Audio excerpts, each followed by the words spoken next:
Buenas tardes. Muchas gracias por acudir a este acto organizado por Sociedad Civil Navarra. En un día de información convulsa y de inquietud social en el que a lo mejor nos viene bien el reposar un poco, el reposar y pensar en lo que realmente es el hilo conductor de lo importante en la vida y en la sociedad. Entonces vamos a procurar escapar de otras cosas que hoy nos conmueven y no podemos evitarlo, pero en este momento vamos a procurar centrar en lo que significa esto que estamos en este momento presentando.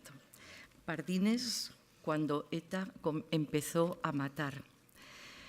Como seguís a menudo la trayectoria tanto de estos notables autores como de lo que organizamos desde Sociedad Civil, hace ya un tiempo presentamos también un libro de Gaizka Fernández Soldevilla, La voluntad del Gudari, que es ese comienzo, esa génesis de la violencia de ETA, su historia primera.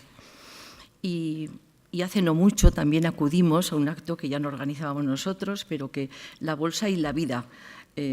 Josu Ugarte Gastaminza, el coordinador, también participan los autores que ahora nos acompañan, porque estos libros son un poco colectivos y corales, y en ese sentido tenemos también la posibilidad de formar una trilogía que realmente completa la visión de lo que ha sido la génesis de ETA, de por dónde la violencia se empezó a justificar y fue horadando la libertad y fue creando una sociedad enferma, que es la que nosotros ahora padecemos y vivimos y de la que somos partícipes, a veces cobardes partícipes. Entonces, en ese sentido, pasa a menudo que tenemos reflexiones que nos hacen evocar tiempos muy duros que ha vivido Europa y que fueron el Holocausto y que fueron cosas terribles en la Segunda Guerra Mundial.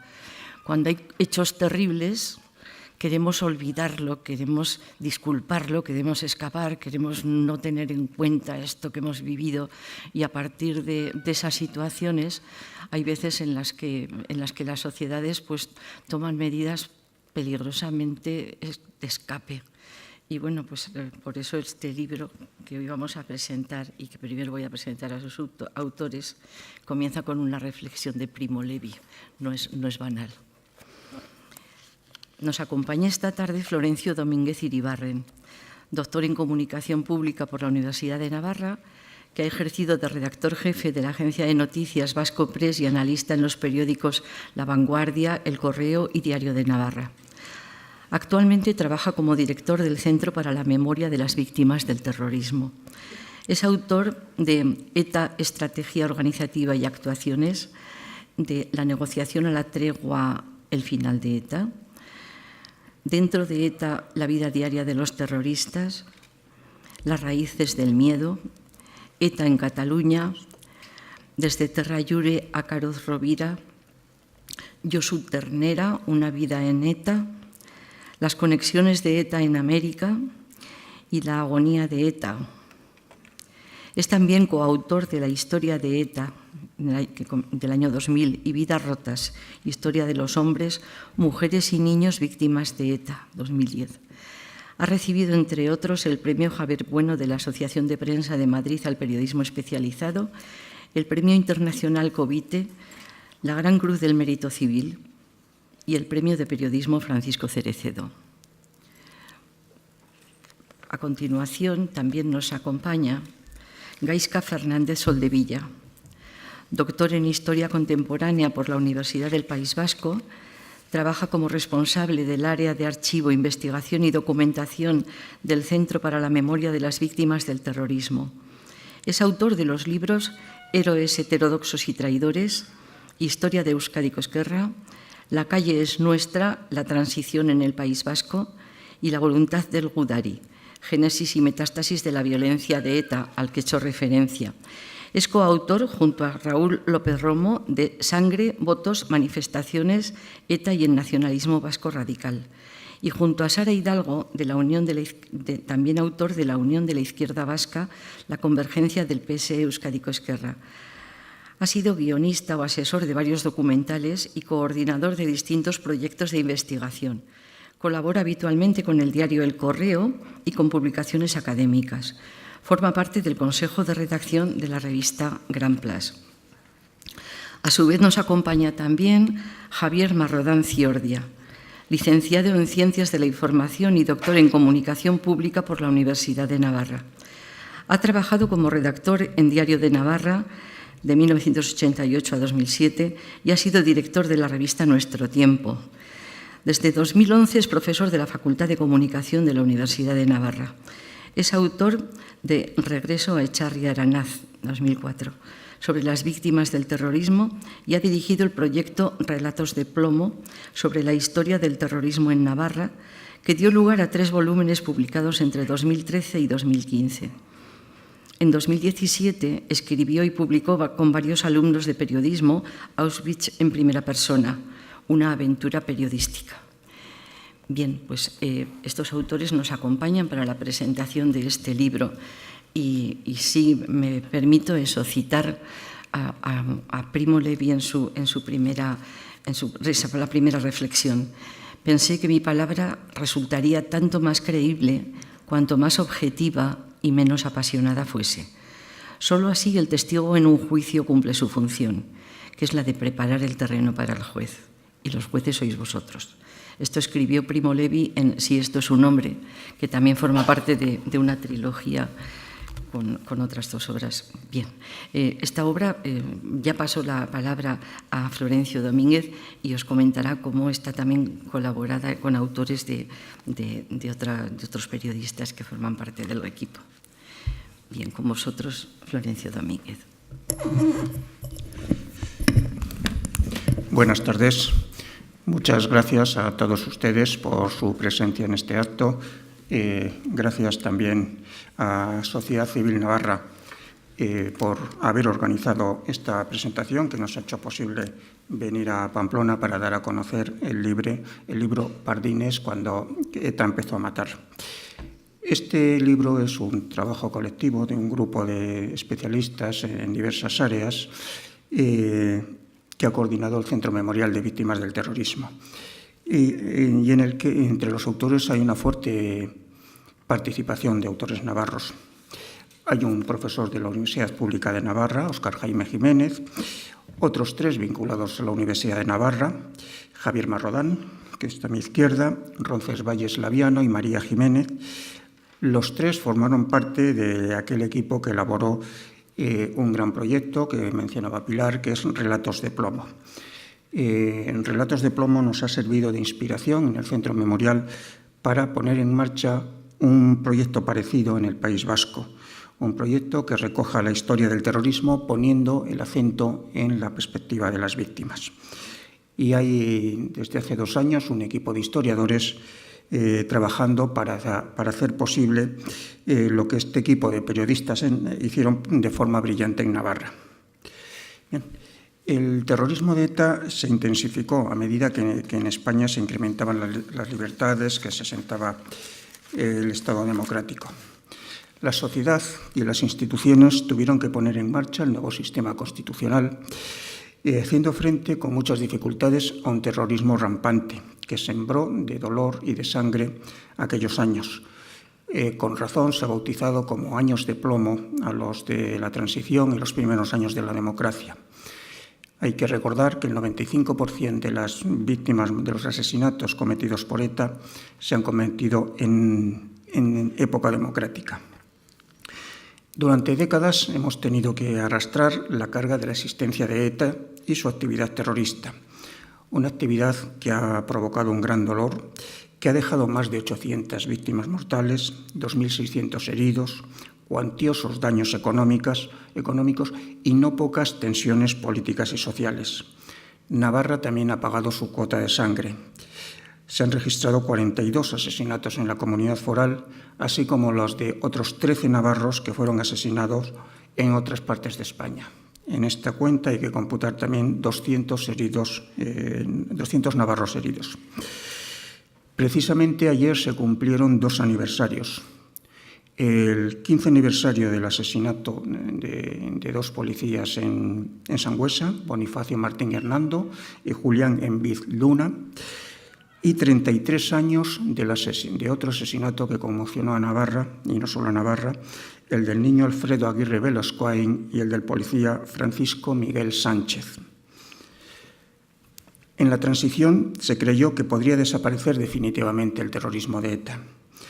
El régimen de Franco, contra el que aparentemente había surgido esta organización, había llegado a su fin y en su lugar echaba a andar un sistema de libertades que reconocía la personalidad política de los diversos territorios, que ponía en marcha instituciones democráticas y que hacía gestos de reconciliación tan importantes como la amnistía. Sin embargo, ETA demostró que su naturaleza esencial no era la de ser un movimiento antifranquista, como muchos creyeron equivocadamente, sino un movimiento de ruptura con España, y que le resultaba indiferente que en España hubiera un sistema democrático o un sistema autoritario. La prueba es que a medida que avanzaba la instauración democrática, se intensificó la actividad terrorista etarra y alcanzó en pocos años niveles que jamás había alcanzado en época de Franco. ETA rechazó violentamente la transición y su principal instrumento jurídico, la Constitución Española de 1978. La banda justificó su continuidad con las armas en el rechazo a la Constitución, pero también en el rechazo al Estatuto Vasco de Autonomía y a la Ley de Mejoramiento Foral de Navarra. La no integración de Navarra en un espacio político común con Euskadi constituyó una de las razones esenciales de la banda para rechazar el sistema democrático a finales de los 70 y continuar con su actividad terrorista hasta fechas recientes. La reclamación sobre Navarra ha sido, por tanto, una de las vigas maestras de la arquitectura ideológica de ETA para justificar el mantenimiento de la violencia durante las últimas décadas. 40 años después de la aprobación de la Constitución, medio siglo después de que se cometiera el primer asesinato de ETA, hemos asistido a la hora crepuscular de los asesinos, al final de ETA como organización terrorista. ETA desaparece, pero nunca desaparecerán las consecuencias de su actividad. Los muertos, los heridos, los secuestrados, las familias destrozadas, el dolor que todavía hoy arrastran los afectados, bien víctimas directas o bien indirectas, familiares y allegados. ETA nació en diciembre de 1958, es decir, de no haberse disuelto, dentro de 7 meses hubiera cumplido 60 años. Puso sus primeras bombas a finales de 1959, es decir, cuando apenas tenía un año de existencia, pero todavía tardó casi una década en tomar la decisión de matar y de llevarla a la práctica. La primera víctima de ETA fue el guardia civil José Antonio Pardines, un joven de 25 años que tuvo la desgracia de cruzarse en el camino de los terroristas un 7 de junio de 1968. Hace 50 años comenzaron a matar y lo hicieron mintiendo. Justificaron aquel crimen como un acto de defensa propia, sin reconocer que mataron porque previamente habían decidido matar. Aquella fue una decisión libre. Nadie les obligó aquel día a usar las armas, ni nadie les ha obligado a matar en los días posteriores. No fueron las voces ancestrales las que les empujaron en el camino de la violencia, ni el viento de la historia, ni mucho menos el pueblo vasco. Mataron porque quisieron hacerlo así, porque consideraron que era lo más útil para su causa. El terrorismo de ETA se ha mantenido durante tanto tiempo porque sus responsables lo consideraron eficaz para la consecución de sus objetivos, de sus objetivos políticos. Se mantuvo el terrorismo hasta que la incapacidad de ETA para desarrollar un nivel mínimo de violencia hizo que dejara de ser eficaz. Se mantuvo hasta que el Estado, con las herramientas legales a su alcance, consiguió neutralizar a la banda terrorista. Hace pocas semanas, ETA difundió varias declaraciones para anunciar su desaparición. En todas ellas buscaba una exculpación histórica, presentando su terrorismo como una respuesta a una violencia previa del Estado. En 1968, ETA no quiso reconocer que había matado a un guardia civil a sangre fría y organizó un montaje propagandístico para justificar el crimen y mitificar al asesino. En 2018, ETA ha querido despedirse con otro montaje propagandístico que busca ser exculpatorio de los crímenes cometidos. La publicación del libro que presentamos hoy busca, en primer lugar, el recuerdo de la primera víctima de ETA, una víctima ignorada y desconocida. El pasado año, el equipo de sondeos del Euskobarómetro realizó una encuesta con algunas preguntas que les sugerimos del Centro Memorial porque nos interesaban conocer varios aspectos relativos a víctimas, a políticas de memoria y para tener en el ámbito del País Vasco. Entonces, una de las preguntas que se formuló era, pero se preguntaba a los encuestados si conocían quién fue la primera víctima de ETA. Y apenas un 1,2% de las personas sondeadas lo sabía. No es que los ciudadanos tengan que saberse la lista de las personas asesinadas, pero la muerte de Pardines ha tenido más trascendencia para la vida de las dos últimas generaciones que la mayoría de los crímenes que se han cometido posteriormente. Recordamos en este libro porque una sociedad que no deja olvidadas a sus víctimas es una sociedad más fuerte e integrada, con más capacidad para resistir los ataques del terrorismo. Recordamos a la primera víctima de ETA porque ha sido más olvidada que el resto y rescatamos los rasgos personales que hemos podido encontrar, su individualidad, sus circunstancias familiares, profesionales, porque José Antonio Pardines no fue un número más, el número 1 de las víctimas de ETA, sino un joven que tenía una vida por delante que le fue injustamente arrebatada. Además, su asesinato abrió el camino a todos los crímenes que vinieron después. Este 50 aniversario, que se cumplen dentro de unos días, es también una fecha simbólica que nos recuerda cómo dos generaciones hemos tenido que vivir con la sombra amenazante del terrorismo de ETA, medio siglo padeciendo la violencia y de esa cifra 41 años en democracia.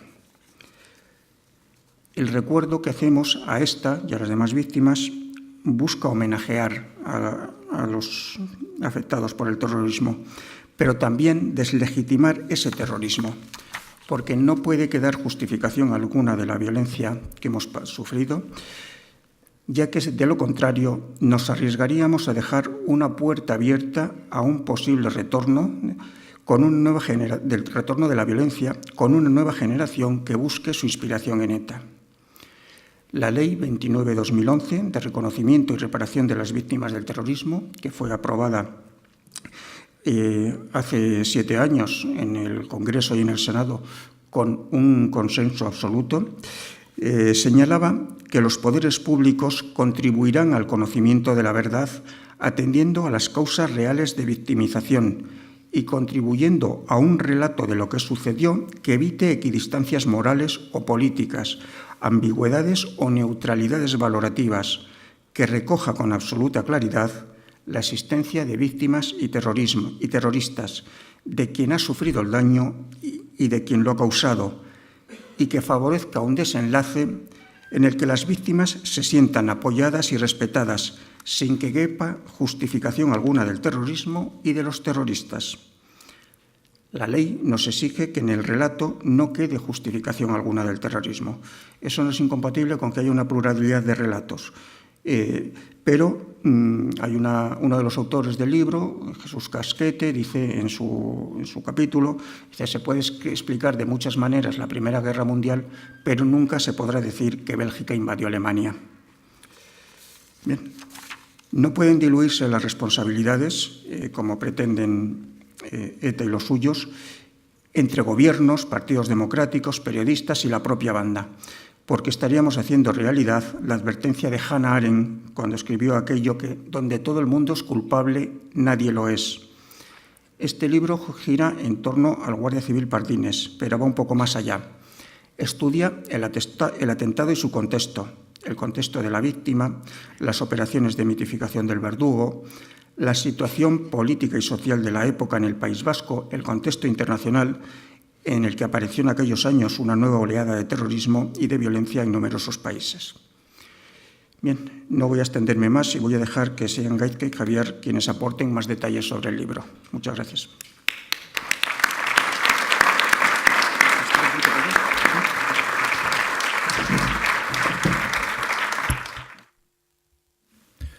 Buenas tardes a todos. Arratsaldeon guztioi. Quiero agradecer a la Sociedad Civil Navarra habernos invitado a presentar el libro en Pamplona, después de haberlo hecho en Bilbao, San Sebastián, Madrid y Torlavega. Es el segundo libro que presento con Sociedad Civil Navarra en Pamplona. Es el segundo libro que presento con Pilar y con Javier, así que les agradezco mucho a los dos estar acompañándome y sus amables palabras. A Civivox, desde luego, que es un local que no conocíamos por habernos cedido esta sala, que es magnífica, a la editorial Tecnos, que ha publicado este libro, porque cuando decidimos publicar el primer libro del Centro Memorial, hemos hecho hasta ahora informes, hemos hecho unidades didácticas, hemos hecho cuadernos, solos o con otras instituciones, pero el libro era el buque insignia, ¿no?, que iba a marcar cómo íbamos a hacer los siguientes. Entonces queríamos hacer un libro riguroso, serio, académico y de calidad, y necesitamos expertos de calidad como los que tenemos. Aquí está Javier y Roncés entre ellos, y también una editorial conocida, ¿no?, una editorial prestigiosa. Así que se lo propusimos a la editorial Tecnos y para nuestro agrado directamente dijeron que sí y nos han apoyado desde el principio. También otras instituciones, la Universidad Nacional de Educación a Distancia, la Diputación de Guipúzcoa, que ha promovido una edición en euskera de este libro, que ya presentamos en Sebastián, y la Xunta de Galicia, que ha promovido una edición en gallego de este libro que presentaremos Javier y yo la semana que viene en Malpica de Bergantiños. Gracias también a todos ustedes por haber desaprovechado esta tarde de sol para venir a vernos a nosotros. Se arrepentirán, pero ya es tarde, así que se quedan. Y también quiero nombrar muy especialmente a dos colectivos que sé que tienen miembros aquí. En primer lugar, las víctimas del terrorismo, sé que hay algunas entre ustedes, porque Florencio y yo trabajamos en el Centro Memorial de las Víctimas del Terrorismo y trabajamos para ustedes. Es decir, que aquí lo que tenemos es como cuando vas a donde tu jefe y le enseñas lo que has estado haciendo, pues es algo parecido, ¿no? Esto es la prueba de fuego, enseñar a las víctimas en qué estamos trabajando a veces en el despacho o en las bibliotecas y sin que nos vean. Y el otro colectivo al que quiero hacer una mención especial es la Guardia Civil, que sé que también hay miembros en esta sala, por tres motivos. El primero y evidente es que José Antonio Pardines era Guardia Civil y es algo que no hay que olvidar. El segundo es que si alguien ha recibido más zarpazos del terrorismo de ETA es la Guardia Civil. ETA ha matado a 853 personas, de las cuales 215 eran guardias civiles y 17 eran familiares de guardias civiles. Es decir, más de una cuarta parte de las víctimas de ETA eran guardias civiles o familiares de guardias. A su vez, la Guardia Civil, como el resto de fuerzas y grupos y seguridad del Estado, ha sido quien ha derrotado a ETA, y eso tampoco hay que olvidarlo, ¿no? ETA no se ha disuelto porque de repente se han despertado sus miembros demócratas un día, sino porque el Estado de Derecho les ha vencido. Y la Guardia Civil, así como la Policía Nacional, la Foral, la Archaina y las demás policías, ha sido la clave, ¿no? Florencio lo cuenta en uno de sus informes, que está colgado en la página web del Memorial. Cuando se hablaba del desarme de ETA, cuando ETA entregaba ciertas armas, ¿no?, hace un resumen de las armas que la policía y la Guardia Civil ha decomisado a ETA en los últimos 50 años, y eran 4.000 armas, 41 toneladas de explosivos y 2.000 granadas. Es decir, que ETA se ha desarmado, pero no se ha armado sola, la ha desarmado las fuerzas y cuerpos de la seguridad del Estado. Cuando decidimos también cuál es nuestro primer libro, pues teníamos dudas. Como ha dicho Florencio,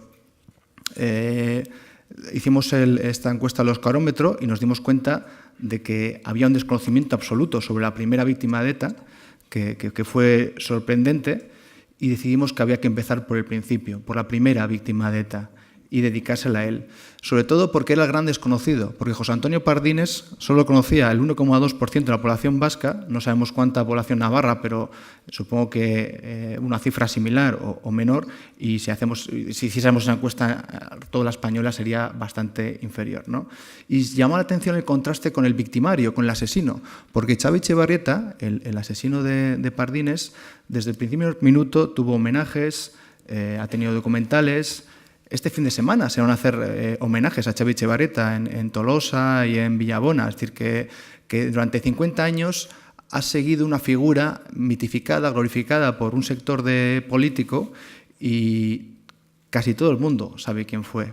¿no? Se han vendido camisetas con su cara. Es algo sorprendente que aquí glorificamos al victimario y no a la víctima.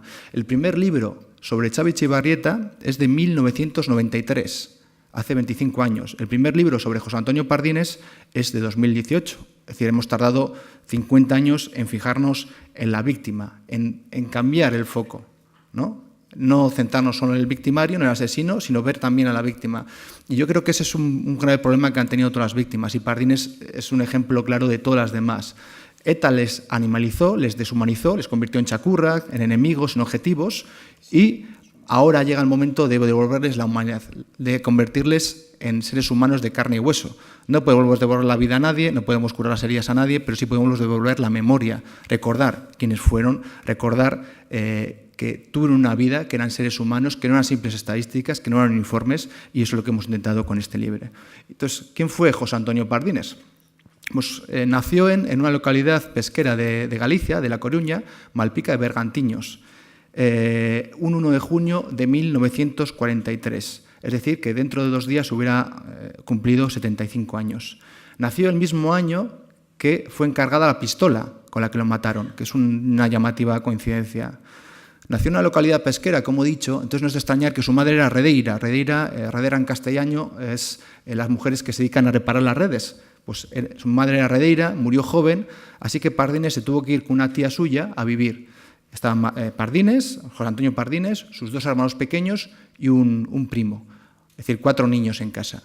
Estamos hablando de los años 50, los años de pobreza en España, estamos soportando la dictadura, aparte hay miseria, así que el hermano mayor, Pardines, José Antonio Pardines, le toca ir a trabajar para que los demás pudiesen estudiar. Entonces él tiene que renunciar a su gran sueño. ¿Y cuál era el gran sueño de José Antonio Pardines? Pues ser jugador profesional de fútbol. Sabemos que jugaba en un equipo, en el Victoria de San Lázaro, y con 19 años tuvo que colgar las botas del Victoria de San Lázaro y ponerse un uniforme verde. Entró a trabajar como guardia civil. No sabemos exactamente por qué, pero hay una explicación muy sencilla, es tradición familiar. Su abuelo había sido guardia civil, su padre era guardia civil en activo. Por tanto, por tradición entendemos, en el libro está la carta que como para entrar a Guardia Civil escribe manuscrita, me han explicado antes que antes era obligatorio, ¿no? Que tenías que escribir manuscrito una carta a un superior para el acceso.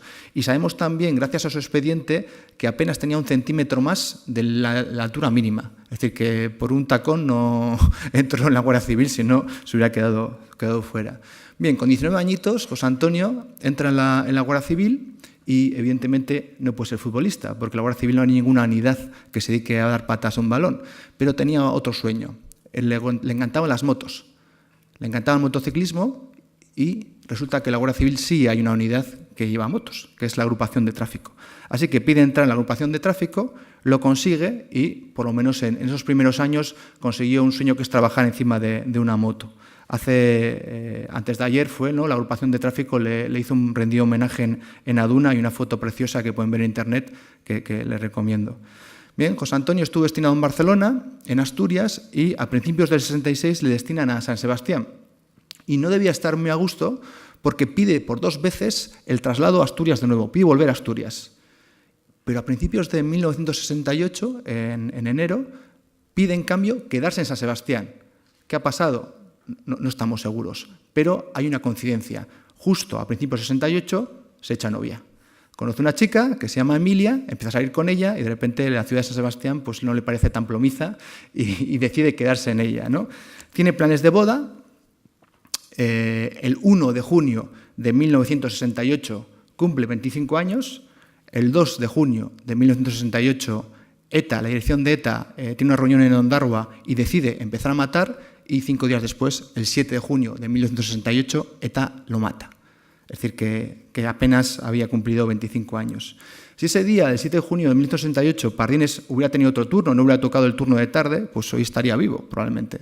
Sería un jubilado, tendría 75 años, cumpliría dentro de 2 días 75 años, podría haberse casado con Emilia, podría haber tenido hijos, nietos, podría haber visitado Pamplona incluso, podría visitar Malpica cada verano.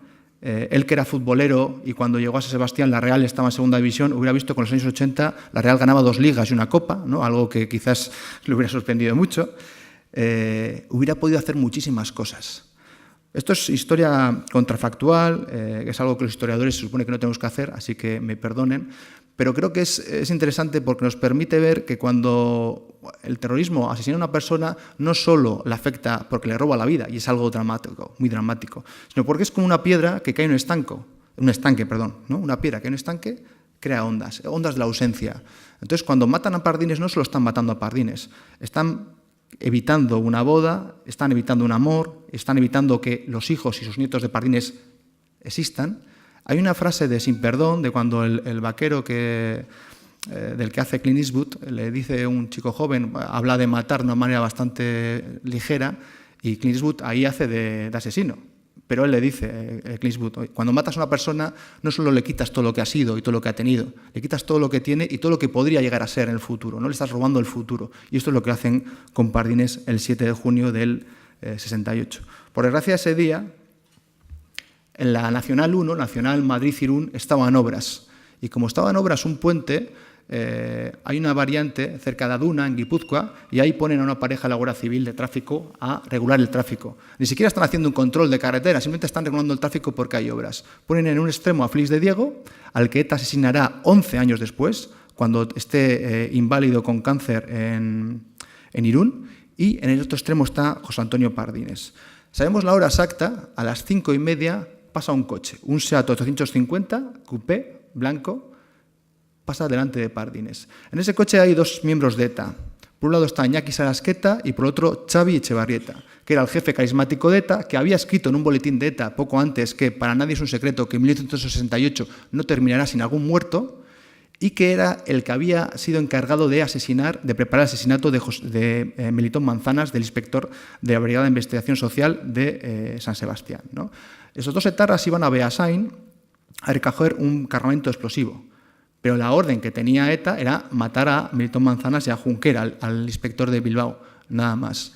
Bien, José Antonio Pardines, no sabemos por qué, porque no hay ningún documento que lo pruebe, se monta a la moto, sigue al coche y le manda a parar. Le manda a parar en el kilómetro 465, creo que es, 446,5, delante de la yesería Izaguirre. Ahí para el coche y les pide los papeles.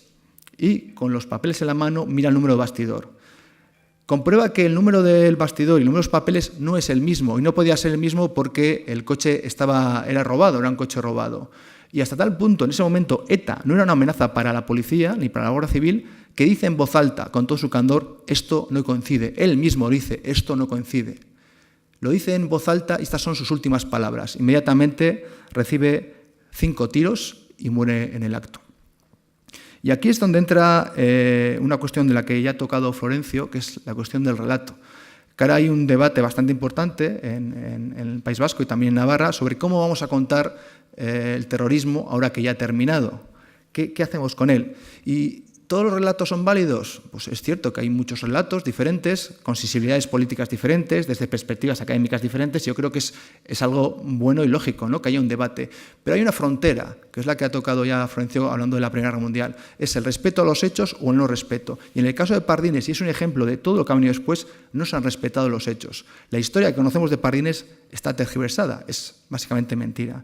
Porque inmediatamente después del asesinato, la propaganda de ETA empezó a contar en los medios nacionales e internacionales lo que había pasado. Pero curiosamente nadie se lo cuenta a ETA, porque en el lugar del crimen no tienen a nadie que se lo transmita, se lo inventan. La gente que que inventa esta propaganda está muy lejos de Aduna en ese momento. ¿Y qué inventan? Pues cuentan que José Antonio Pardines para el coche, que pide los papeles y que echa mano a la pistola. Y se imaginan un duelo del oeste, ¿no?, del salvaje oeste. El malo echa la pistola para matar a los buenos se adelantan y le dan primero, ¿no? Es lo que cuenta ETA, que hay un duelo y que Pardines lo provoca y por eso ETA se tiene que defender y lo mata. Pero es que sabemos que es mentira. Primero, porque no hay nadie que cuente eso. Y el propio Iñaki Sarasqueta, que está ahí, dice que es mentira. Es decir, que el propio etarra, que sobrevive, dice que es mentira. Segunda prueba. En el informe ocular se cuenta que el cadáver de Pardines tiene la funda de la pistola reglamentaria, está abrochada y en la mano derecha tiene los papeles del coche. Es decir, que es imposible que él hubiera echado a mano la pistola. Lo matan a sangre fría. Eso es importante. Decía Primo Levi, que ya ha citado Pilar, que donde se violenta al hombre también se violenta la palabra. Donde se mata, también se miente. Y nuestra labor como centro memorial es descubrir lo que pasó de verdad. Pero no es la única mentira asociada a este crimen. Hay otras más. Iñaki Sarasqueta, que es el etarra que sí sobrevivió, fue atrapado al día siguiente en Regil, fue condenado a muerte, pero el dictador le conmutó la pena y salió en el 77, murió el año pasado, es decir, sobrevivió 49 años a Pardines.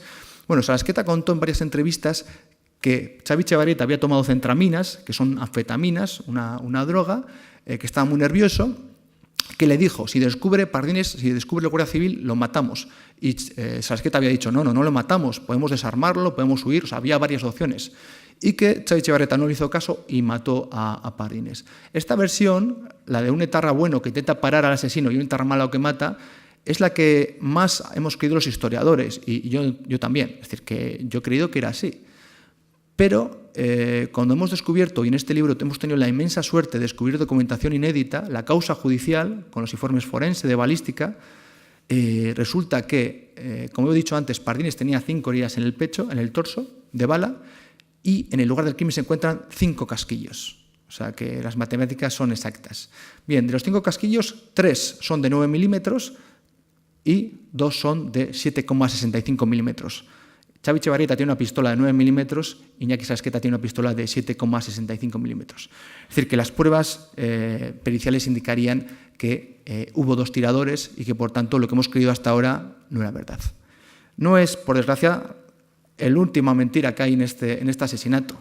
Hace poco, ETA, en su anteúltimo comunicado, retrotraía su violencia a las llamas de Guernica, no sé si se acuerdan, hacían referencia al bombardeo de Guernica por la Legión Cóndor. La Legión Cóndor era una parte del ejército nazi alemán que envía para ayudar a Franco en la sublevación que lleva a la guerra civil y bombardea Guernica. Bueno, ellos decían que ETA mata porque la Legión Cóndor, los nazis, bombardearon Guernica y, por tanto, las llamas de Guernica habían nacido ETA. En este caso, aunque mientan, ETA tiene una parte de razón, porque las 2 pistolas, el Astra 643 de Xavi Etxebarrieta y el Astra Falcón de Iñaki Sarasqueta, habían sido forjadas en las llamas de Guernica, habían sido forjadas en la fábrica Asta Unzeta y compañía de Guernica. Pero es que hay más. Hay una leyenda alrededor de la pistola de Xavi Etxebarrieta, de este Astra 600-43, que se retrotrae, según hemos descubierto también, al propio Xavi. Xavi Etxebarrieta cuenta a sus compañeros que esa pistola es la pistola de un Gudari en la guerra civil, que ha pasado a la guerra de Argelia y que la ha heredado él, ¿no? Y desde entonces la izquierda abertzale ha repetido esta leyenda. Entonces, la primera pistola que mata de ETA sería la pistola de un Gudari en la guerra civil, porque ya saben que ellos intentan encadenar, ¿no? Intentan proclamarse los herederos de los legítimos gudaris, que son los de la guerra civil, decir que ellos son sus auténticos herederos, algo que probablemente a muchísimos gudaris de la guerra civil les hubiera indignado. Pero esta leyenda, que también se ha repetido decenas y decenas de veces, resulta que investigando, Jesús Casquete, un autor de un capítulo, descubre que ese 600-43, el 43, es 1943, es del año del encargo. En 1943 la guerra civil había terminado, es imposible que ningún Gudari hubiera empuñado esa pistola. Es más, resulta que el Astra 600 es un encargo que en 1943, el mismo año que nace Pardines, hace la Wehrmacht nazi, el mismo ejército nazi al que pertenece la Legión Cóndor, a la fábrica guerniquesa de Astra Unzeta y CIA. Es decir, que la pistola de Xavi Etxebarrieta forma parte, su origen es un encargo del ejército nazi. No es la pistola de un Gudari, es la pistola, con comillas, una pistola nazi, por decirlo así, ¿no? Es algo bastante simbólico y algo que hay que recordar. Es el comienzo de la espiral de violencia terrorista de ETA que, como ha dicho Florencio, ha causado 853 víctimas mortales, 2.600 heridos y miles de extorsionados, damnificados, expatriados, y por tanto hay que recordarlo. Pero en esta escena del crimen había 5 personas y yo solo he hablado de 4. José Antonio Pardines, que es asesinado el 7 de junio. Xavi Etxebarrieta, que muere unas horas después en un enfrentamiento con la Guardia Civil. En el libro también lo describimos. Iñaki Sarasqueta, que será detenido al día siguiente y juzgado y morirá al año pasado. Y Félix de Diego, el compañero de Pardines, que es asesinado por ETA 11 años después. Pero había un 5º personaje, Fermín Garcés, que le sonará a casi todos. Navarro y, como me ha dicho Florencio que subraye, de Valtierra, un pueblecito cercano a Caparroso, que debe ser muy importante, aunque confieso que no lo conocía hasta ahora. Fermín Garcés, camionero navarro, que venía con un camión cargado de maíz, iba por la misma carretera que Xavi Etxebarrieta y Sarasqueta, unos coches por detrás, y como está el tráfico lento, para, y ve de repente que hay un guardia civil hablando con dos jóvenes, y no ve nada raro. Debe girarse la cabeza y escucha una explosión, y él cree que ha estallado el ballestín del camión. Se da cuenta de que no es así, levanta la vista y ve como el guardia civil está en el suelo y los jóvenes le están rematando. Yo me he preguntado muchas veces, si yo fuese un camionero que veo de repente a dos tíos con pistolas rematando a un guardia civil en el suelo, ¿qué hubiera hecho yo? Pues probablemente me hubiese escondido, me hubiese tirado, hubiese hecho cualquier otra cosa. Pero bueno, Garcés, que por no estar aquí, pero hay que decirlo, era navarro, es decir, que era un poco cabezota, aparte de noble, pues salió corriendo del camión, fue a donde el coche, agarró a un terrorista de la pechera y le sujetó. Y le dijo, alto ahí, malhechores. El otro terrorista le tuvo que poner una pistola en la cabeza para que le soltara. Y Garcés se fue corriendo al camión, pero bueno, en vez de esconderse, fue al primer coche que había detrás de él, le convenció de que fuera a avisar a Félix de Diego, al compañero de Pardines, de que lo que había pasado, y convenció al segundo coche. O sea, imagínense, ir a un segundo coche que no ha visto nadie y decir, oye, monto, vamos a perseguir a los terroristas. Pues Garcés lo consiguió, se montó en el coche y les convenció de perseguir a los terroristas. Y él da aviso a la Guardia Civil a través de una papelera, de una fábrica que separan, y ahí empieza la persecución que permite, en menos de 12 horas, descubrir todo el crimen y atrapar a Sarasqueta y la muerte de Xavi. Cuando a Fermín Garcés, la Guardia Civil, lo cuenta él además con mucha gracia, en un documental que ha hecho Cristina Cuesta, que se estrenó el lunes y se va a estrenar en Madrid la semana que viene, y yo creo que también lo echarán en la 1 o en la 2. Bueno, Fermín Garcés cuenta que la Guardia Civil, como premio, dijo, hombre, has sido un ciudadano ejemplar, un auténtico héroe, te vamos a regalar un camión como premio. Y él dice, no, yo no quiero un camión, yo quiero ser Guardia Civil. Así que pide ser Guardia Civil y cuenta en el documental que además pide estar destinado entre Navarra y Aragón porque su hermano era camionero, y dice, y así, cuando pase no le paro a mi hermano, no le echo multa. A los demás sí, pero a mi hermano no. Pero él, Fermín Garcés, pidió entrar en la Guardia Civil, ocupar el sitio que había dejado Pardines vacío, y fue Guardia Civil, ¿no? Esta semana le han vuelto a homenajear, y yo creo que es de las 5 personas que hay que hubo en ese día, en Aduna, los 2 guardias civiles, por desgracia, son asesinados por ETA y son víctimas que hay que recordar, pero Fermín Garcés es un ejemplo que hay que, yo creo que es el que sí se merece glorificar, ¿no? el que se merece que tengamos presente y el que se merece que le dediquemos este tiempo de aquí. Y sin más, muchas gracias. Le dejo hablar a Javier, que nos va a contar cómo la policía y la Guardia Civil empezó a actuar contra el terrorismo de ETA. Muchas gracias.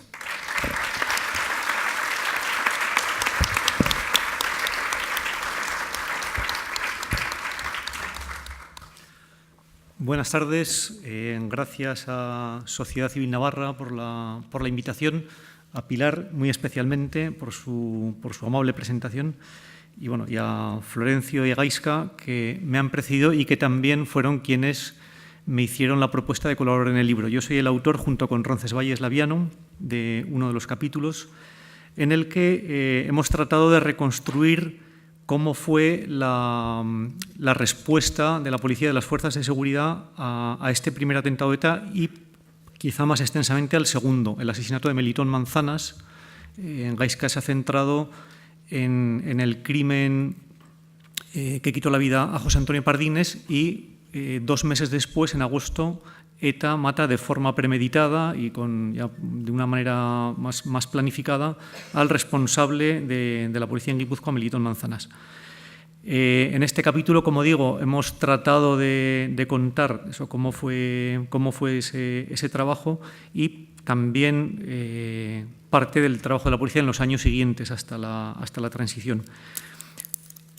De la misma manera que el 68 o el mes de junio, el verano quizá más propiamente del 68, divide en 2 la historia reciente de España, es el punto de inflexión en la propia historia de ETA, ¿no? Cuando matan por primera vez, también se podría decir algo parecido de la respuesta de las fuerzas de seguridad.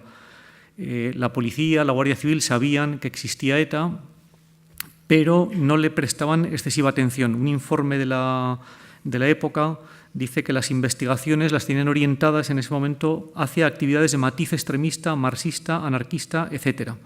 Incluso también más en torno al PNV, cuyo núcleo dirigente permanecía instalado en Francia, pero tenía unas juventudes, EGI, activas también en España, que llevaron a cabo algunos atentados. De esa forma, lo ocurrido en Aduna, el 7 de junio del 68, revela que lo que hasta entonces había sido una preocupación pues, más o menos difusa, sí que tiene importancia. Había habido algunas detenciones en los años anteriores, había habido incluso consejos de guerra, había habido enfrentamientos o persecuciones de la policía con algunos miembros de ETA. Por ejemplo, en Pamplona, en enero del año 65, la policía disparó contra un etarra fugitivo, Joaquín Gárate, que fue, yo creo que el primer incidente de estas características que hubo en Navarra. Se suponía que junto a otras personas había participado unas semanas antes, en diciembre del 64, en uno de los primeros atentados que hubo en Pamplona, que fue estallar unos artefactos caseros en el monumento a los caídos. Y se suponía que Joaquín Gárate, que luego fue juzgado en un consejo de guerra, había sido uno de los autores. En cualquier caso, como decía, el 68 marca un punto de inflexión.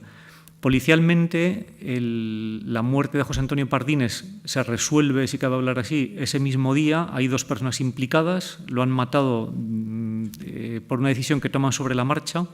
Xavi Echevarrieta muere ese día en un segundo momento, horas después, cuando la Guardia Civil los localiza. Iñaki Sarasqueta es detenido más tarde, al día siguiente, en Regil, como ha contado Gaizka. Es juzgado en Consejo de Guerra, condenado a muerte e indultado.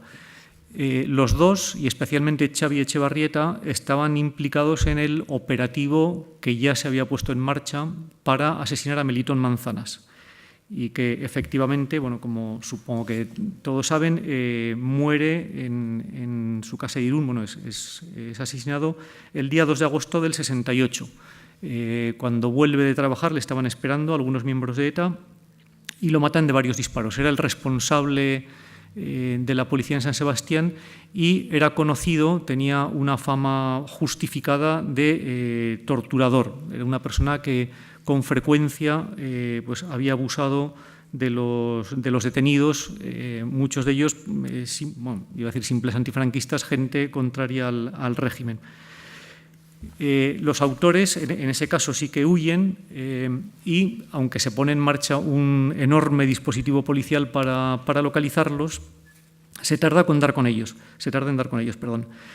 Entre las dos muertes, la de Pardines y la de Manzanas, 2 meses después, el día 25 de junio de 1968, la Comisión de Defensa Nacional de las Cortes acordó instar al Gobierno, y leo textualmente, a adoptar cuantas medidas ordinarias o por vía de excepción y por extremas que sean, sirvan para cortar de raíz e implacablemente este proceso de terrorismo separatista, exigiendo con el máximo rigor la responsabilidad a que diese lugar, cualquiera que sea el fuero o la condición en que quieran ampararse quienes por acción u omisión incurrieran en aquellas.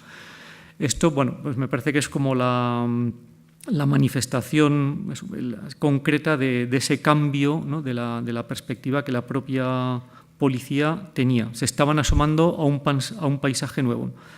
La consternación fue muy grande, escribió José Sainz, un policía que ya estaba trabajando en el País Vasco y que fue nombrado para sustituir provisionalmente a Manzanas.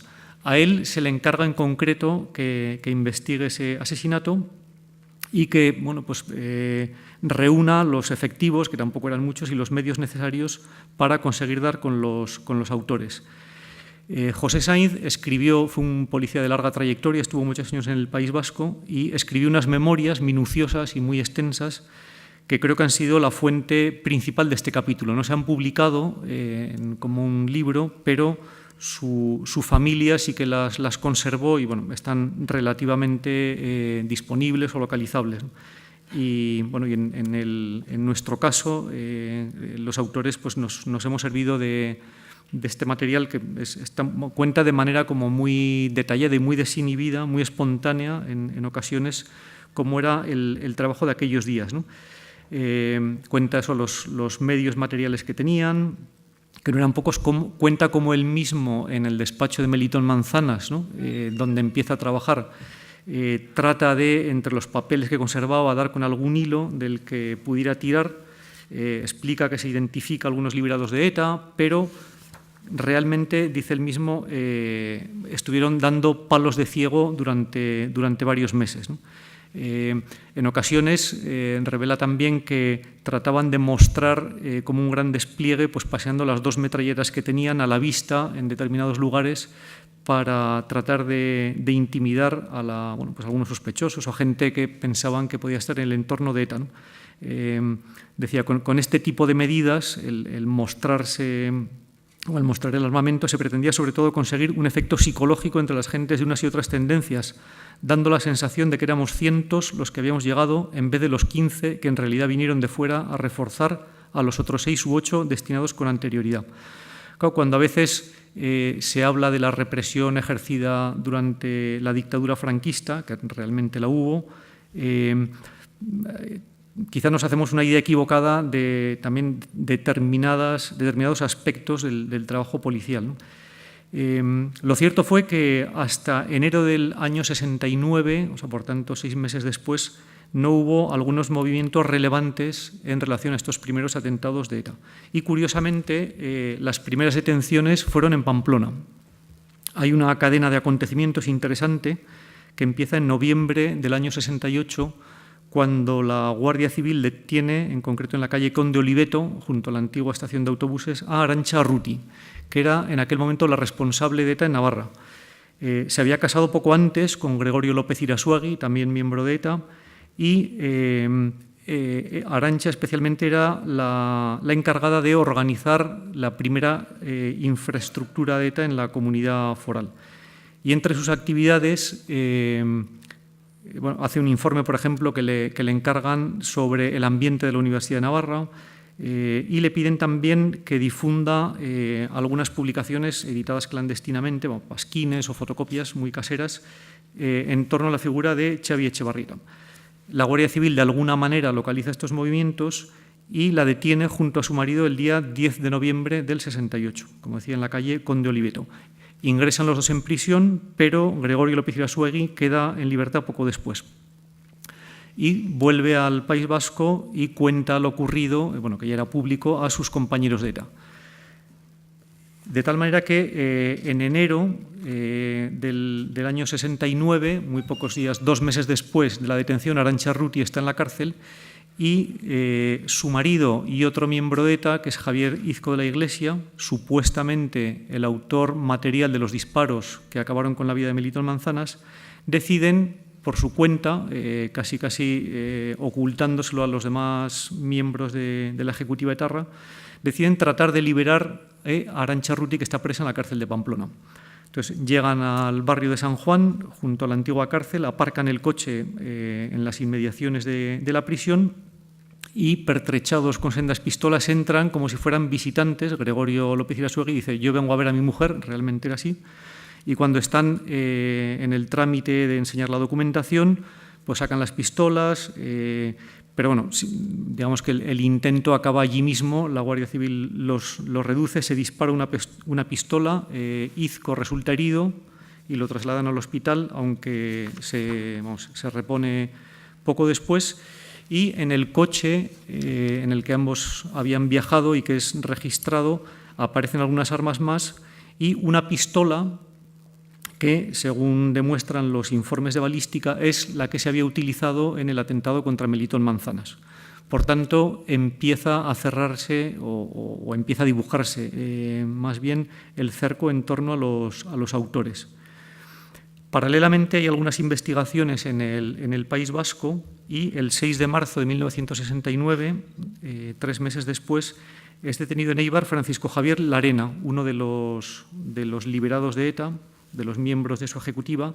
A consecuencia de esa detención es arrestado en Deva poco después Joaquín Gorostidi, que era la persona con la que se iban a reunir Xavi Etxebarrieta y Iñaki Sarasqueta cuando son detenidos en el control por José Antonio Pardines. Era el que les iba a pasar una cantidad de explosivos según tenían convenido. Todos ellos, estas personas que he mencionado, formaban parte de la asamblea que votó la ejecución, por utilizar sus términos, de Melitón Manzanas y Junquera, el responsable policial de Bilbao. La detención de Gorostidi conduce a su vez a la de Antonio Arrizabalaga en un caserío próximo a Marquina, y con la información que Antonio Arrizabalaga proporciona a la policía, se localiza un piso en la calle Artecalla de Bilbao, supuestamente utilizado por miembros de ETA. La policía monta un dispositivo en torno a la vivienda y, aunque ETA sabe que ese piso está quemado, porque eran conscientes de que Arrizabalaga lo podría haber contado en su paso por el cuartelillo, el día 9 de abril del año 69, varios miembros de ETA se dirigen al piso para, bueno, en concreto, recoger unos pantalones que uno de ellos había dejado. La policía está al acecho y pues también hay un tiroteo. Uno de los etarras, Mikel Echeverría, recibe un disparo, pero logra huir del piso y a punta de pistola secuestra, le pide a un taxista que lo aleje del lugar. El taxista se da cuenta de que está pasando algo raro, por la pistola, por las heridas, le pregunta. Se ve que tiene una discusión, no sabe muy bien qué ocurre, pero lo cierto es que Mikel Echeverría, mata al taxista, que se llama Fermín Monasterio y que se convierte en la tercera víctima mortal de ETA, después de Pardines y de Manzanas.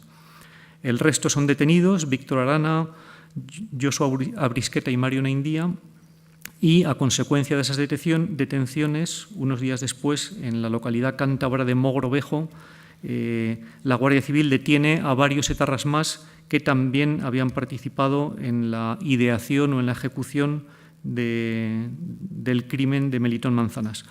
Todas estas personas que he ido citando, la mayoría de ellas son las que se sientan posteriormente en el banquillo durante el célebre proceso de Burgos. Algunos son condenados a muerte, aunque se conmutan las penas, y están en prisión, la mayoría de ellos, hasta la amnistía del año 77, o algunos son extrañados, una figura jurídica que se puso en marcha unos meses antes. La paradoja es que, habiendo estado ya en abril, por así decirlo, cerrado el caso Manzanas, estaban detenidas todas las personas que directamente habían tomado parte en él, el juicio de Burgos, un año después, provoca un movimiento, una cantidad de adhesiones a ETA totalmente insospechadas. Fue una paradoja que puso, muchos historiadores lo han puesto de manifiesto, incluso la propia policía y la Guardia Civil en algunos libros recientes reconocen que quizá por un exceso de optimismo pues no se previó las consecuencias que podía tener aquella manera de funcionar, ¿no? José Sainz, el policía que he citado, cuando resume en sus memorias toda esta serie de operaciones policiales, ¿no?, que conducen a la detención de los etarras implicados en la muerte de Manzanas, dice: el servicio realizado contra la organización ETA había sido sin ninguna duda el más importante de todos los tiempos, sin que hasta el presente, las memorias están fechadas en 1993, haya sido superado ni tampoco aproximado, por mucho que se haya hablado y se haya escrito sobre otros posteriores. John Juaristi, que había formado parte de ETA en los años 60, en sus memorias lo resume con otras palabras, pero con contundencia similar. Dice: ETA se desmoronaba. Esa era la impresión que había en el año 69. Por eso, como decía, resulta tan paradójico que muy pocos meses después, esto creo que se lo he escuchado a Florencia en alguna ocasión, había cola para ingresar en ETA. El juicio de Burgos fue un escaparate perfecto que ETA utilizó de manera muy eficaz para dar a conocer su lucha y su estrategia, las aspiraciones que tenían, y para que muchos jóvenes se sintieran animados a acercarse a ETA y a formar parte de ella. Bueno, en el libro contamos algunas otras operaciones. Roncesvalles documentó, hay bastante bibliografía, por ejemplo, la infiltración de Miquel de Jarza, ¿no?, alias El Lobo, que permitió desarticular de nuevo a buena parte de la infraestructura de ETA en el año 75. Pero quería terminar ya con una reflexión que de alguna manera da título al capítulo. El capítulo hemos titulado el trabajo policial, los atentados que no se cometieron. Yo he mencionado varias personas detenidas Todas ellas, como han señalado Florencio y Gaisca, habían tomado libre y voluntariamente la decisión de utilizar la violencia, de matar, si era preciso, para alcanzar sus objetivos. Cada detenido que pasaba a prisión era alguien que ya no iba a matar. Hay un dato significativo entre los que se han publicado ahora con motivo del último comunicado de ETA, en un reportaje de la periodista Leire Iglesias en El Mundo, que recogía cifras diversas relacionadas con el terrorismo, explicaba que en la amnistía del año 77 salieron de la cárcel 1.232 presos relacionados con ETA. Y de ellos, 678 volvieron a ingresar en ETA y volvieron a participar en atentados. Incluso recuerdo algún caso que ha tenido publicidad, como el de Jesús María Zabarte Arregui, que estuvo preso inicialmente por haber participado en el secuestro de Felipe Huarte en Pamplona y que después de la amnistía, él se benefició de la amnistía, volvió a ingresar en la banda y mató a 17 personas. Esto lo que revela es que su voluntad de matar estaba clara y, por tanto, cada etarra que era detenido, que ingresaba en la cárcel, pues era de alguna manera reducía el pronóstico, reducía los atentados, ¿no? De la misma forma, Gaisca ha mencionado que se han intervenido a lo largo de todos estos años de lucha contra el terrorismo 4.000 armas de fuego, pues son 4.000 oportunidades menos de matar, ¿no? O las 40 toneladas de explosivo que también han intervenido las fuerzas de seguridad entre el año 68 y 2016, ¿no?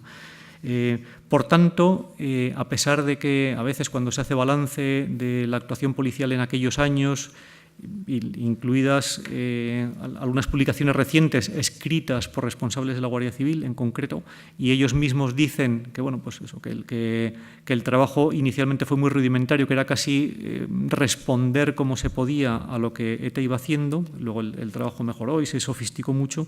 Sin embargo, todo ese trabajo fue eficaz y salvó vidas, ¿no? Y me parece que esto también es importante destacarlo, ¿no? Decían algunos de los policías de aquella época que quizá ante operaciones como la que he contado pecaron de un optimismo exagerado, ¿no? Pensando que aquello ya estaba resuelto y que el terrorismo, la violencia iba a detenerse. No fue así, pero también podría haber sido peor, ¿no? Me parece que esta es una conclusión que se puede obtener después de ver cómo ha sido la dedicación y el altísimo precio que le ha costado de las fuerzas de seguridad en la lucha contra ETA. Y nada más. Muchas gracias.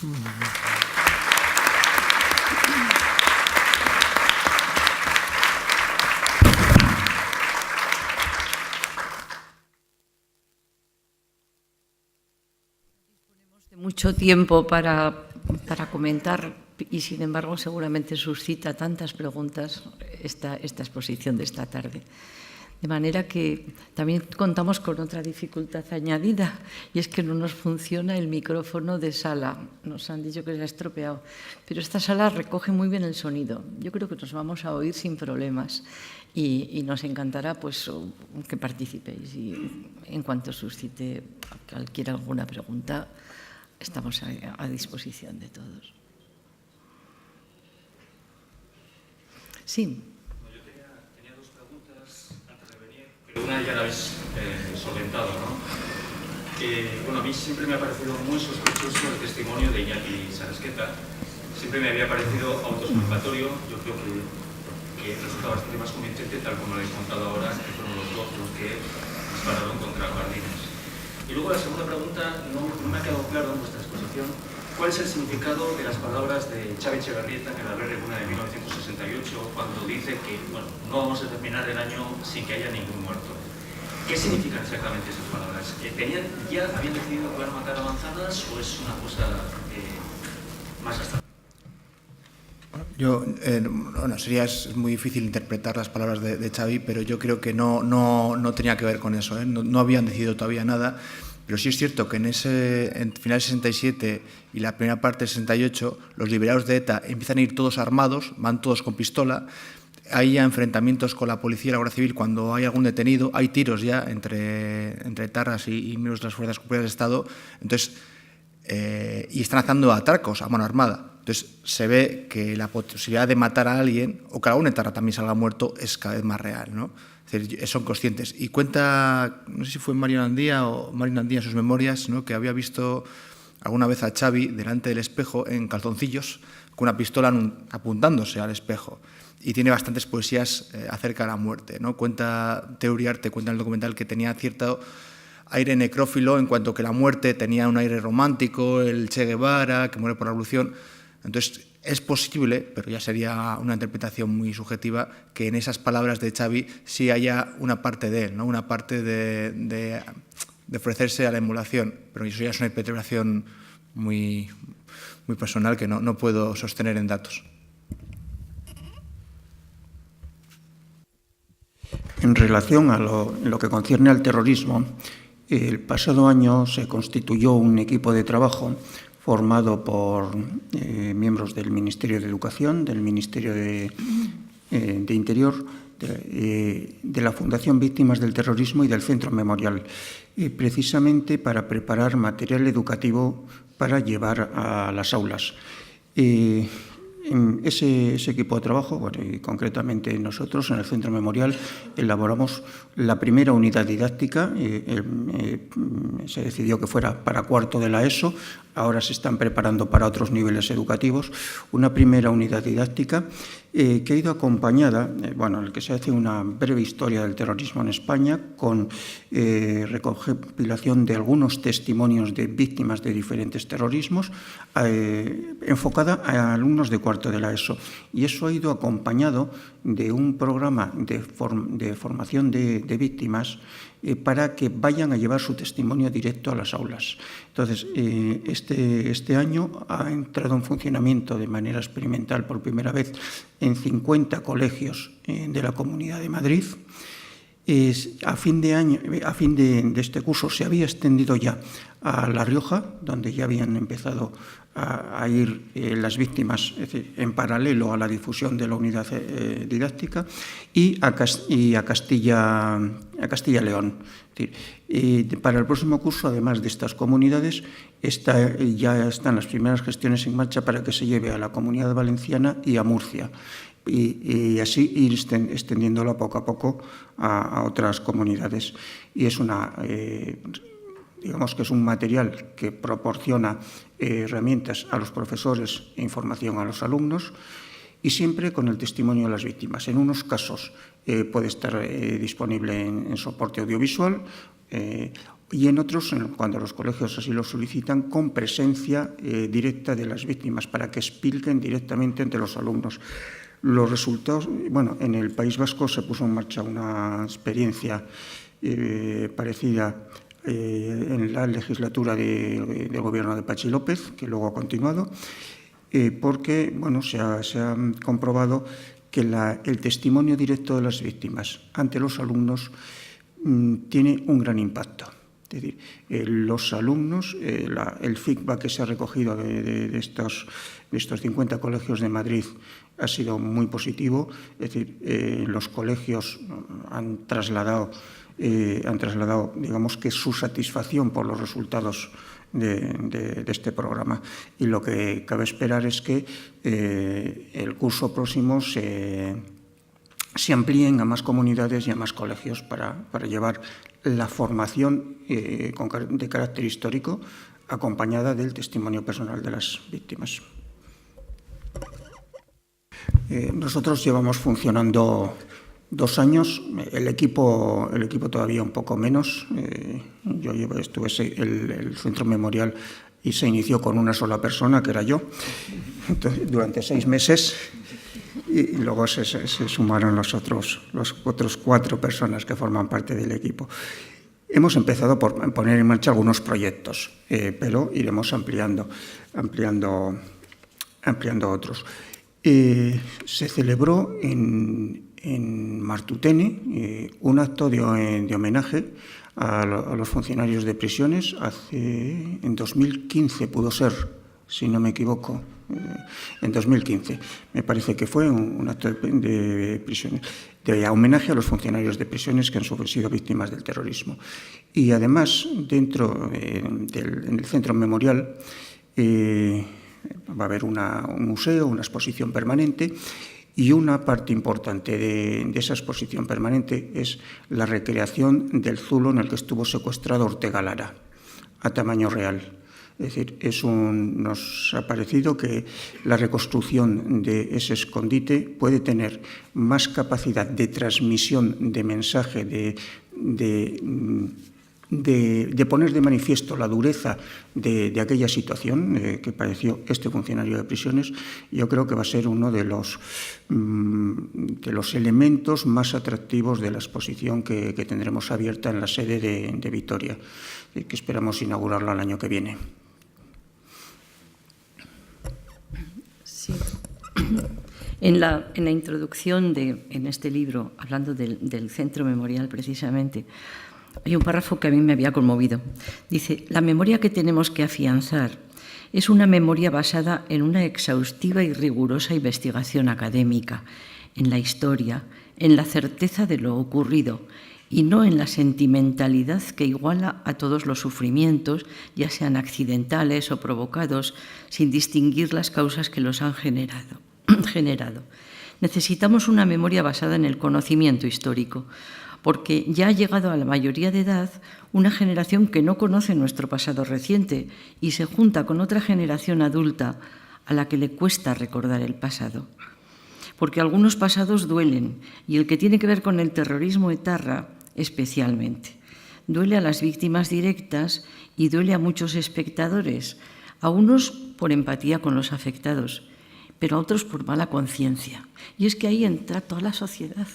Y entonces, en ese sentido, realmente tenemos un quehacer importante de dotarnos de hechos rigurosos, de estudio como estos que son históricos y científicos, para que realmente midamos la realidad de lo que hemos vivido, que es terrible y que muchas veces no queremos mirar de frente.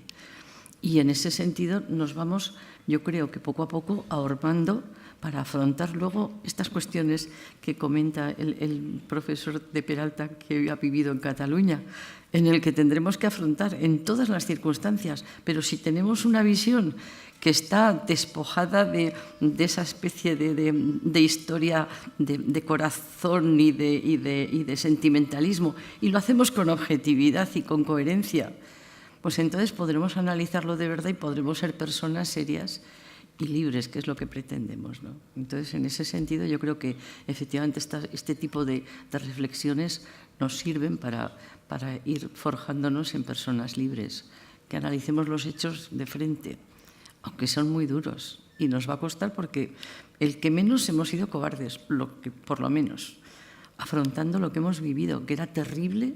Lo hemos vivido 50 años, y si pensamos en el día a día de cuando iba pasando cada cosa, pues se nos ponen los pelos de punta.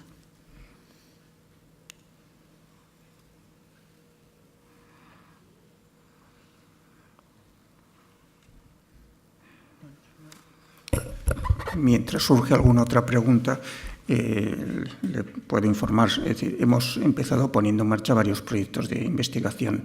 El más ambicioso es el que decía al principio, que está inspirado en relatos de plomo, pero referido al País Vasco. Es decir, va a hacer la historia del terrorismo en el País Vasco. Es el más ambicioso, es el más complicado de elaborar. Es un proyecto que se va a desarrollar a lo largo de 4 años y que dará lugar a la publicación de varios libros. Hemos hecho este libro que quisimos preparar para cuando se cumpliera el 50 aniversario. Hemos elaborado otro trabajo que han elaborado también Javier Marrodán y María Jiménez, que es un informe sobre los heridos de todos los atentados terroristas, de todos los grupos terroristas que ha habido en España. Esa era una demanda que detectábamos en las asociaciones de víctimas con frecuencia. En varias reuniones con ellos nos decían: bien, sí, los muertos es lo más duro, pero es lo que más se conoce por la sociedad. Y en cambio, aquellos que han sido heridos quedan olvidados, no se les tiene presente, no hay un reconocimiento específico y ni siquiera se tiene información de cuál es el alcance, de cuántas personas han resultado heridas en actos terroristas. Bueno, pues pusimos en marcha ese trabajo, está terminado y ahora estamos ya en trámites con la editorial para publicarlo a lo largo de este año.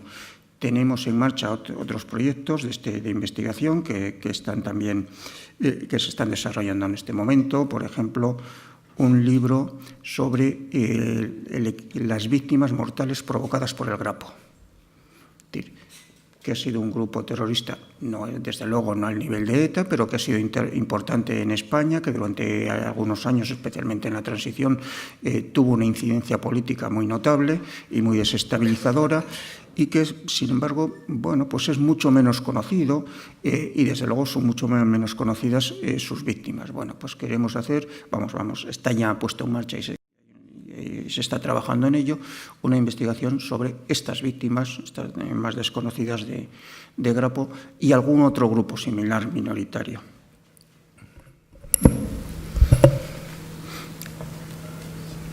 No tenemos más.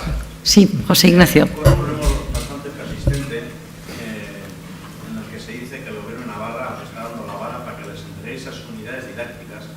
Entonces, me gustaría saber si es cierto, me gustaría saber si una vez que se entreguen esas unidades va a haber algún tipo de seguimiento, porque claro, lo obvio y lo que nos está demostrando el gobierno de Navarra es que van a mezclar todas las violencias, ¿no?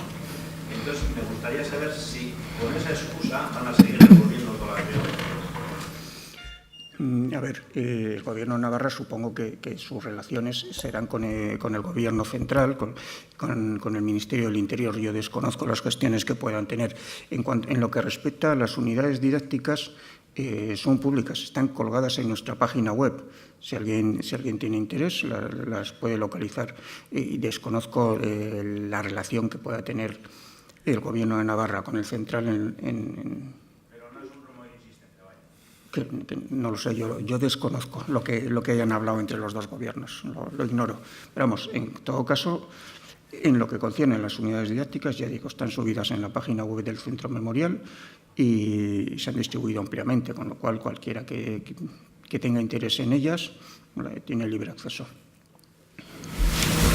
¿Sí quiere comentar alguien? Sí. Me parece muy interesante todo lo que se ha comentado y los estudios que se están realizando.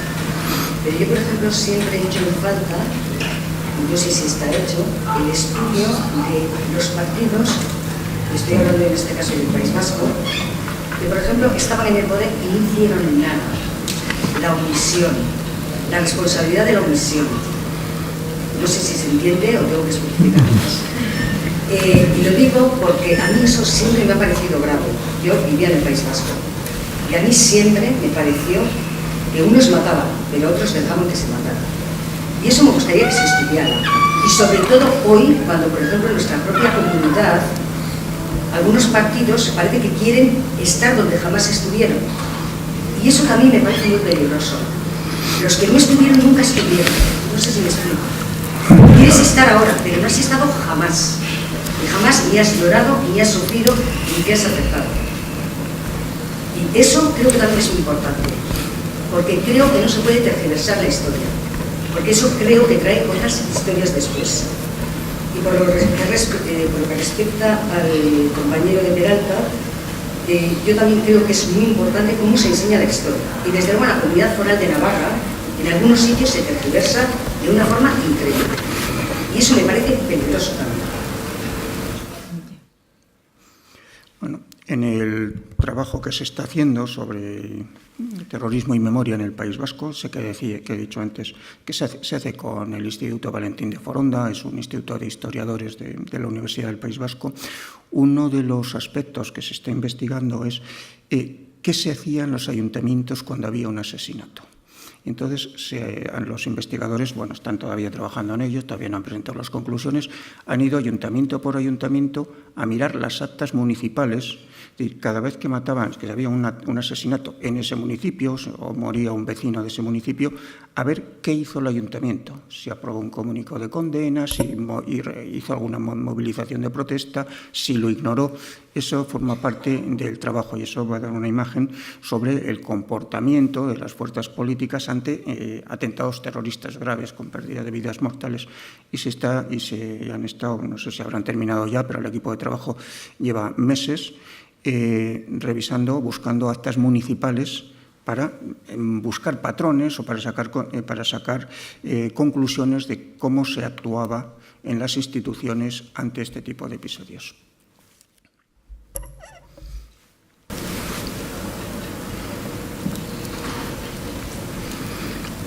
Sí.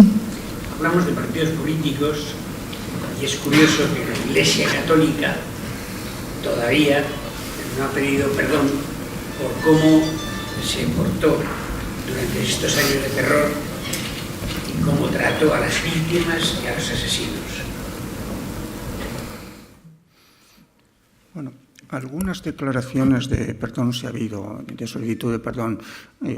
Ha habido una reciente que coincidió casualmente, yo creo que inoportunamente, con uno de estos días que estaba ETA sacando comunicados anunciando el final, que le hicieron los obispos del País Vasco, Navarra y el de Bayona. Me parece que no fue muy oportuno el momento, no el contenido en sí. Y luego yo sí estoy recordando algunas peticiones de Monseñor Blázquez cuando estuvo de obispo en Bilbao. Es decir, Monseñor Blázquez cambió una práctica que había y era que el obispo no iba a funerales por víctimas de ETA. Y cuando Monseñor Blázquez llegó al obispado de Bilbao, él sí fue. Y además lo hizo venciendo resistencias que había, digamos, no sé cómo se llaman los órganos del obispado, la curia, los órganos asesores del obispado, que encontró no pocas resistencias, pero lo hizo y fue a oficiar funerales por víctimas de ETA asesinadas. Es una asignatura pendiente y muy seria, creo yo.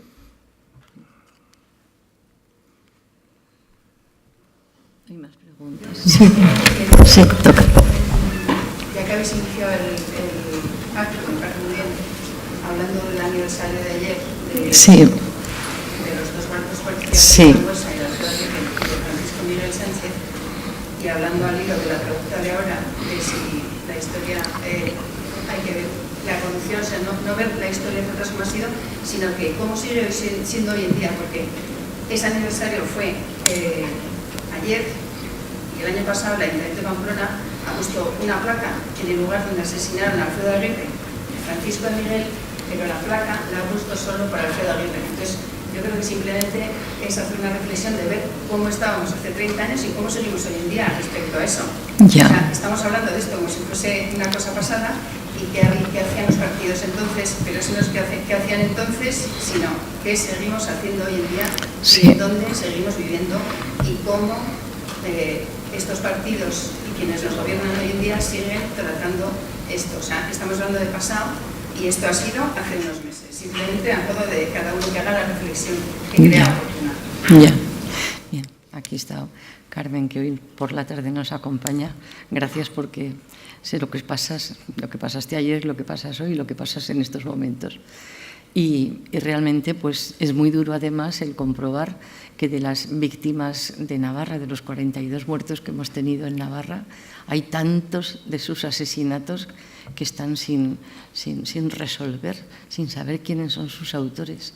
Eso es un drama que estáis viviendo de un modo especialmente duro. Eso es tremendo.